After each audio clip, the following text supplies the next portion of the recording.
ঘটনা হচ্ছে আমি বারাসাতে যাচ্ছিলাম, তো আমি এখানে বসেছিলাম এই আঙ্কেলের এখানে। তো এই ব্যক্তি কি করলো, আমার ফটো তুললো। তো আমাদের কাছ থেকে একটা দাদা জানালো আপনার ফটো তুলছে। তো আমি হুট করে উঠে গিয়ে ওনার ফোনটা ছেড়ে নিয়ে দেখলাম ওনার গ্যালারিতে আমার ফটো।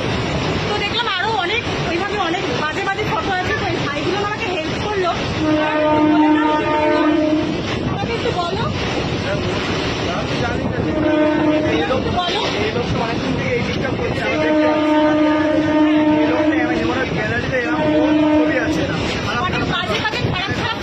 দেখলাম সব মেয়েদের। তো আমার ফটো উনি এভাবে তুলে রাখলো, তো আমি ডিলেট করে দিলাম। এই ভাইরা সাহায্য করলো আমাকে ডিলেট করা হলো। হ্যাঁ আপনি বলুন কি বলছেন? হ্যাঁ সরি বললে মাফ করে দেওয়া হবে। হ্যাঁ কেন বললেন? আপনি তো আমার বাবার বলছেন, আপনার মেয়ে নেই বাড়িতে, এটা কারণ ওই সরি বললো আমাকে। এটা আমি পোস্ট করবো।